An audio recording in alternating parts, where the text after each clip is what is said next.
Roselight Tundra. Tonight we are going to a wide, quiet field of snow at the edge of a northern plain. The sky is dim and the horizon is glowing with a soft band of pink, as if all the warmth in the world has gathered in one gentle line of light. The field begins just beyond a low wooden fence, its posts half buried, so only their rounded tops poke out of the snow. The air is cold enough that each breath leaves a small cloud that hangs for a moment before dissolving into the quiet. Under your boots, the snow gives a slow, even crunch. Not sharp, but deep and steady, like breaking into a very fine crust of sugar.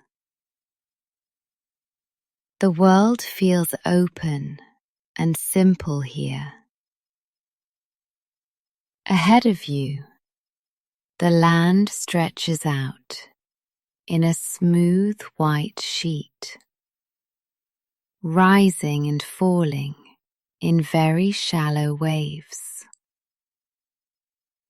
The far edge of the field is hard to see because the pink light at the horizon softens the border between earth and sky.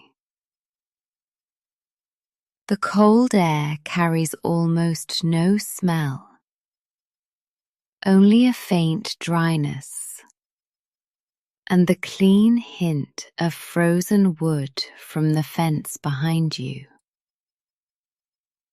There is no traffic noise, no hum of a city, only the distant, almost imaginary rush of air high above, where a thin wind moves the high clouds. The pink band at the horizon is calm and steady, a quiet glow that makes the snow closer to you look faintly rose-tinted. You take a few steps farther out, and the sound of the house and road behind you disappears completely. Each step leaves a clear imprint, a neat boot shape stamped into the untouched surface.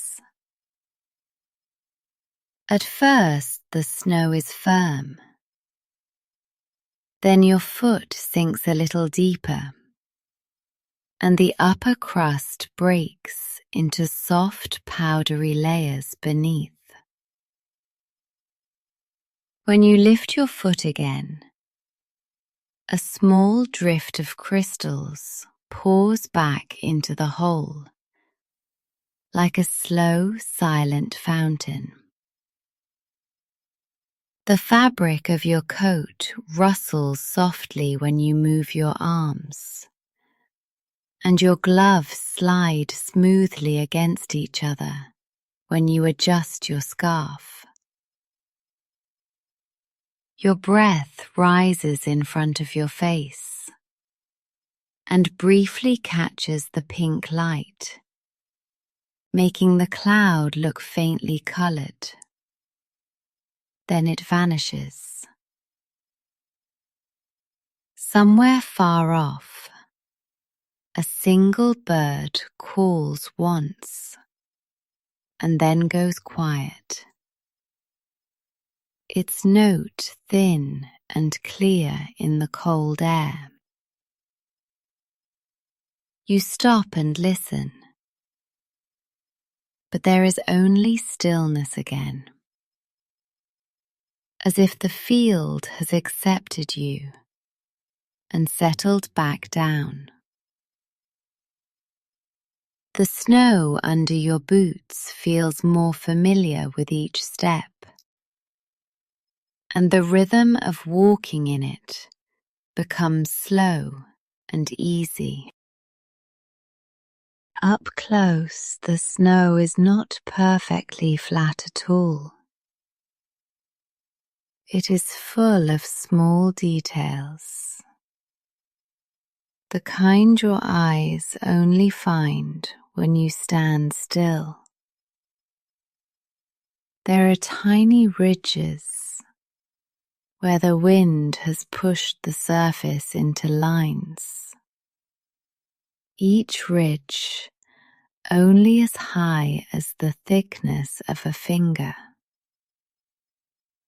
Between them, the snow is smoother and more compacted, like thin sheets laid one on top of another. Near your feet, you notice a scattering of tiny crystals, more angular than the rest, catching the last of the light and glinting faintly pink and white. A small hollow shows the rounded outline of some animal's paw, each toe pad and the light drag of claws, preserved as if pressed into soft plaster. A single strand of pale grass, frozen in place, lies half buried in the snow, its tip poking out and pointing toward the horizon.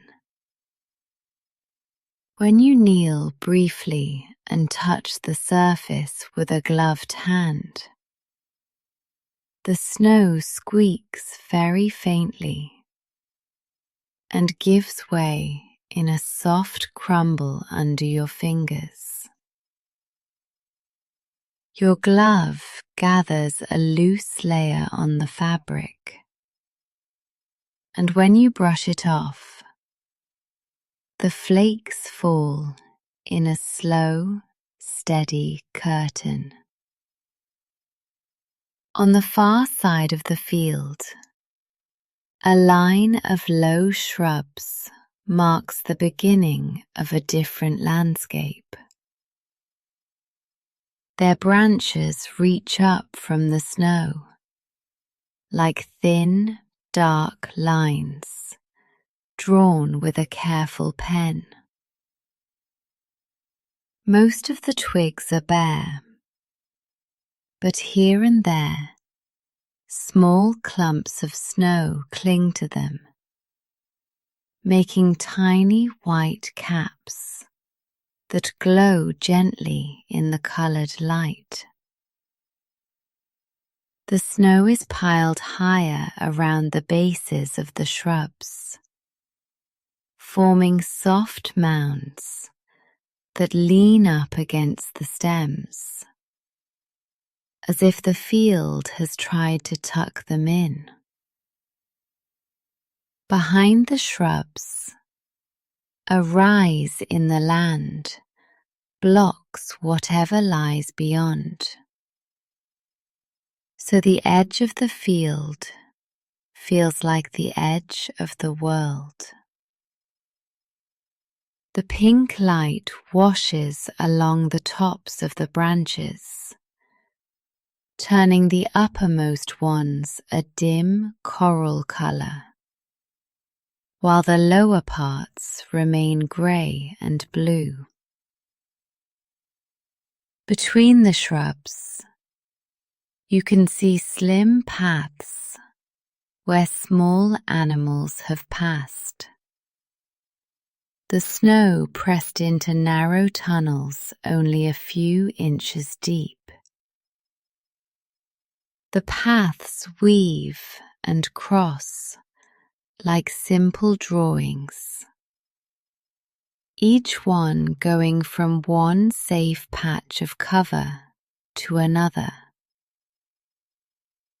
The shrubs move just slightly in a light breeze, only enough to make a faint, dry rustle that fades almost as soon as you notice it.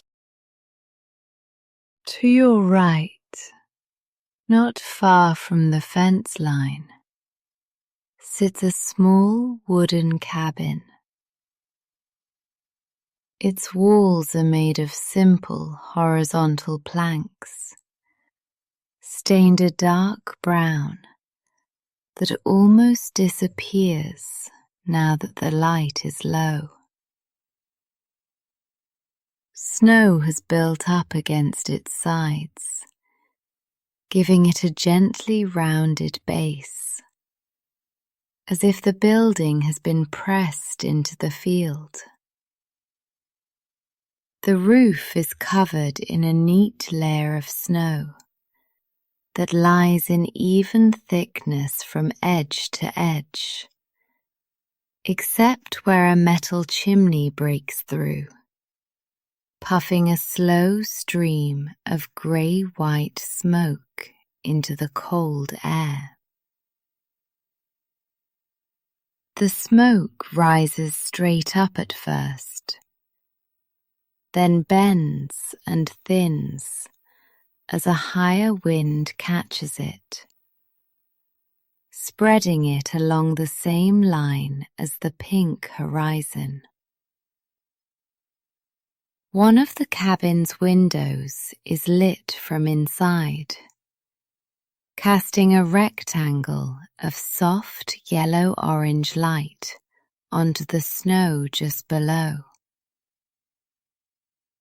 In that patch of light, the snow looks deeper and warmer, and you can see a few melted drops where someone opens the window a little earlier in the evening.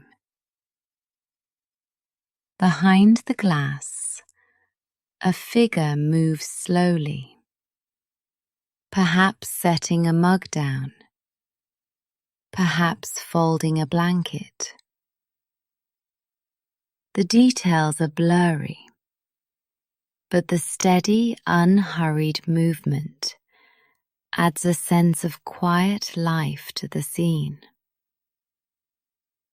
A pair of reindeer stands farther out in the field, almost at the edge where the shrubs begin.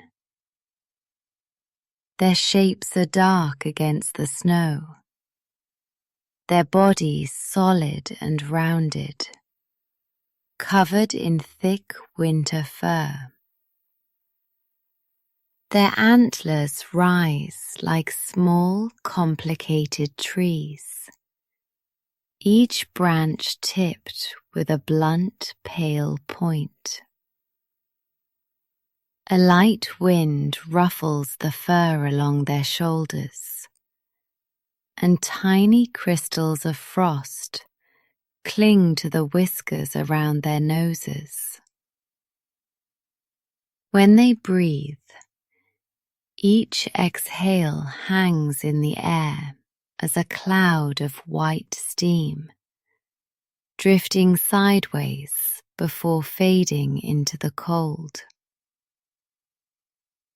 One of them lowers its head and brushes at the snow with a hoof, pushing it aside in short, steady strokes until a patch of frozen grass is revealed. The other keeps its head up, ears twitching softly, watching the still field. But nothing moves except the slow turning of the sky. After a while, they trade roles, the watcher bending to feed, while the other lifts its head and listens. Their small movements are calm and predictable, unhurried in a way that matches the entire tundra around them. Closer to where you stand, the snow carries delicate signs of the day that has just passed. There is a single shallow trail made by a sled runner, now almost filled in by a light dusting of fresh flakes. The compressed lines of that track shine faintly, smoother than the untouched snow, like narrow strips of glass. A few scattered footprints, smaller than your boots, curve off toward the cabin and disappear at the door. In one spot, someone must have paused, because there is a round depression where both feet stood for longer, and the snow there looks slightly more compacted, a little darker. Near this patch, a small wooden stake sticks out of the snow, topped with a reflective strip that catches the pink light and flashes a muted rosy gleam. Frozen tufts of grass rise between drifts, each blade encased in a thin coat of ice, making them look thicker and more solid than usual.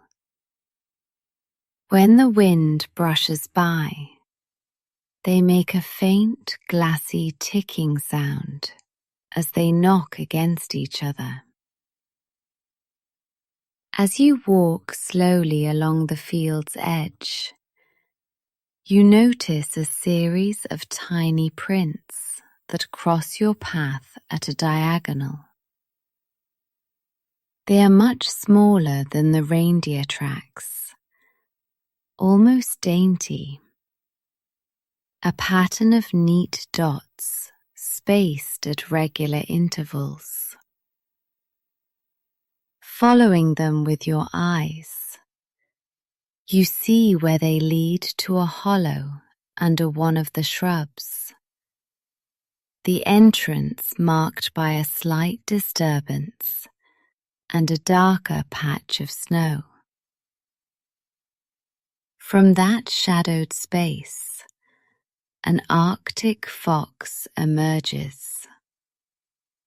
Its fur is thick and white, so close in colour to the snow that at first it is only its dark eyes and small black nose that stand out. The fox steps carefully, almost delicately, onto the open snow, pausing every few feet to sniff the air. Its paws sink only a little, and each step leaves a clean, round mark behind. After a moment, it sits, curling its bushy tail around its body so that it almost disappears into its own warmth. The fox lifts its head toward the horizon and blinks slowly at the pink band of light, then lowers its gaze and begins to carefully lick the frost from its fur. When it is done, it slips back into the shallow hollow, leaving the field quiet again, but its tracks remain as a thin, clear line. Above you, the sky is spreading into evening. Directly overhead, it is a deep, clear blue, almost dark, but not quite. As your eyes travel down toward the horizon, the color softens, passing through paler shades until it meets the wide band of pink and peach at the edge of the world. The pink is not harsh. It is gentle and even, like a long, low ember, still glowing after the flame has gone. Thin clouds stretch across it in narrow streaks, their lower edges tinged with a muted rose color, while the tops fade back into blue. A single bright star has already appeared, high above and a little to the left, steady and small. Near it, a faint streak marks where a plane crossed the sky earlier, the line now soft and blurred. The light from the horizon reflects in the snow, so that even areas that should be in shadow carry a faint, warm tone. The border between land and sky feels less like a line and more like a slow blending of colors. You find a low wooden bench, half buried in the snow near the cabin, its top just high enough to stay clear. Brushing off the fine layer of powder, you sit down, feeling the solid wood under you.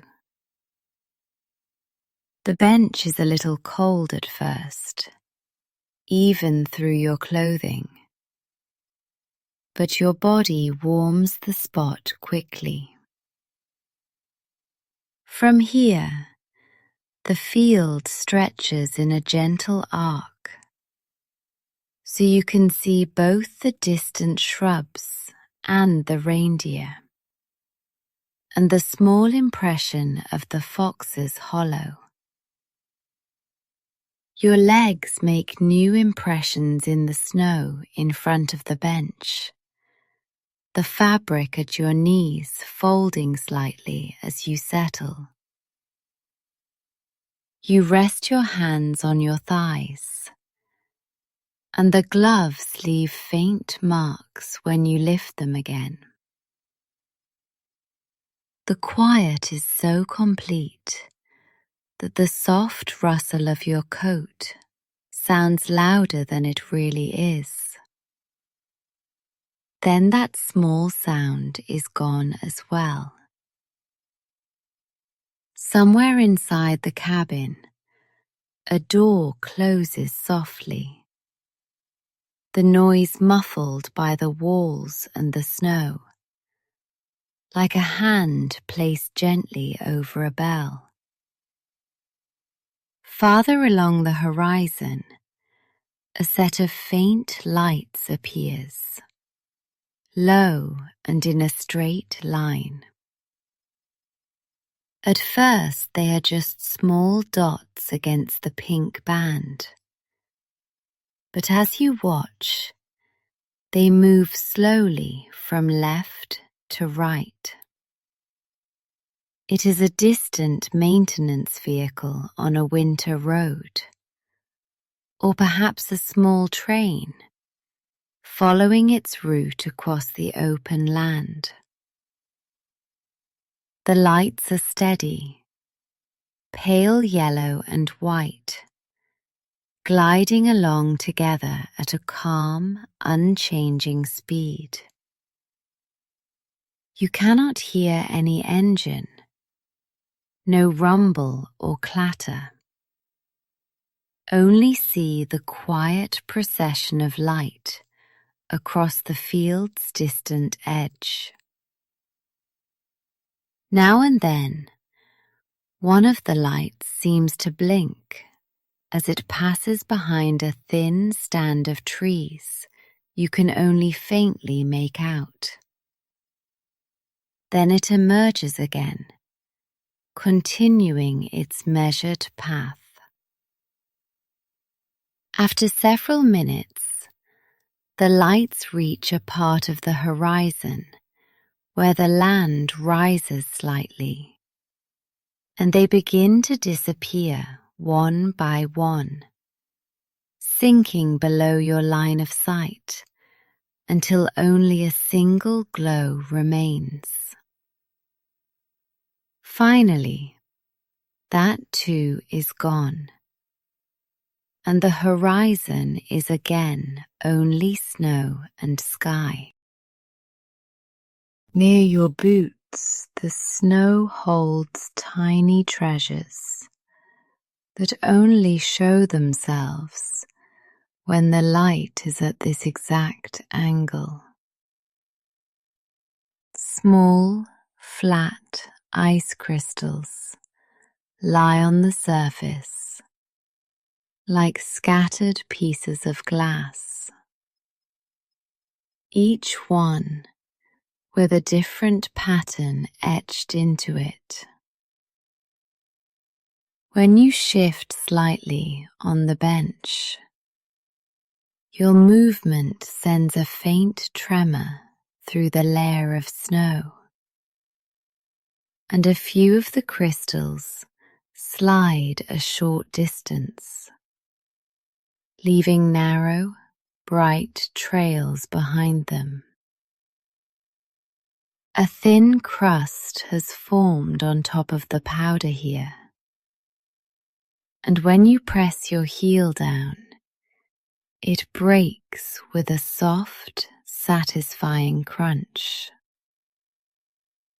The broken pieces stand up at little angles around your boot, catching any light that reaches them.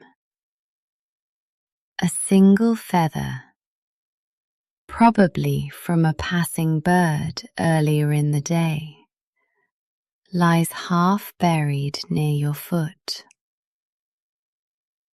It is white, with a faint grey stripe, and tiny beads of frost have formed along its edge, giving it a delicate rim.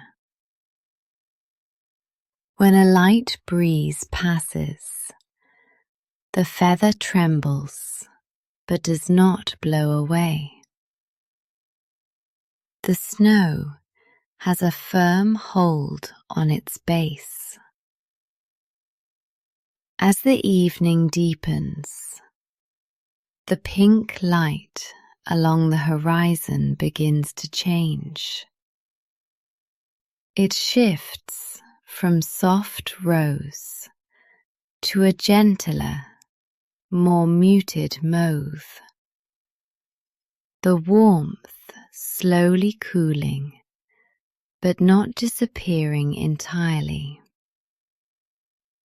The higher part of the sky darkens further, and more stars appear, each one small and crisp. Their light is faint compared to the snow, but they give the sky a new texture, as if small points of brightness have been sprinkled there. The line of shrubs at the far edge turns darker, their shapes more solid against the paler field. The reindeer start to move again, this time in a slow line toward a sheltered hollow near the shrubs. You can see them stop and start, heads lowering, then rising, as they pick their way carefully across the uneven snow. The fox's hollow is now almost invisible, except for the slight shadow that marks its entrance. But you know it is there, a small pocket of warmth under the surface. From the cabin, the light in the window grows a little brighter as the outside world grows dimmer. The yellow glow is steady and warm, with no flicker. On the snow just below the window, you can see the shape of the frame, cast as a neat rectangle, its edges softly blurred. A second, smaller window on the other side of the door shows the outline of shelves with neatly stacked items on them, though you cannot see exactly what they are. A broom leans by the door, its bristles frozen into one solid shape, and a pair of boots sits neatly next to it, half filled with fine powder that has sifted in during the day. The small porch at the entrance has a rail that now carries a smooth cap of snow, thicker at the corners where the wind has dropped it. The door itself has a simple metal latch and a thin line of frost tracing its edge, where the warm air inside meets the cold outside. Everything about the cabin looks quiet and prepared, as if it has settled into the long, calm night. You rise from the bench and stand for a moment, letting your boots sink a little deeper into the snow. When you turn back toward the fence and the path you came from, your earlier footprints are still there, though a faint dusting of new flakes has begun to soften their edges. Each print is a small, clear record of your route, distinct at the start, and then slightly blurred as they lead back toward the darker shapes near the cabin. As you walk along them again, your feet fall naturally into the same spots, deepening the impressions. The sound underfoot is the same gentle crunch, steady and repetitive, like a slow, soft drum in the background. Your shadow stretches out ahead of you, long and pale, cast by the cabin's window light across the snow. The air feels a degree cooler now, but your body is warm from the slow movement and the stillness you've been sitting in. Your breath clouds are larger now in the deeper cold, but they still drift away without hurry. Near the fence, you pause once more and look back at the field. From here, it seems even more open, a broad sweep of white leading to that slowly fading band of colour. The line of shrubs is a thin, dark stripe, almost like the edge of a page. The reindeer are now hardly more than shapes, small against the farther snow, and the fox's tracks are only a faint suggestion where they cross the field. High above, the stars are brighter, and a very thin crescent of moon has risen, its pale shape subtle against the darkening blue. The chimney smoke is less visible now, blending into the sky, but the cabin's window is still bright, a small, steady square of warmth in the wide landscape. The field looks peaceful and complete, as if nothing else needs to happen here tonight.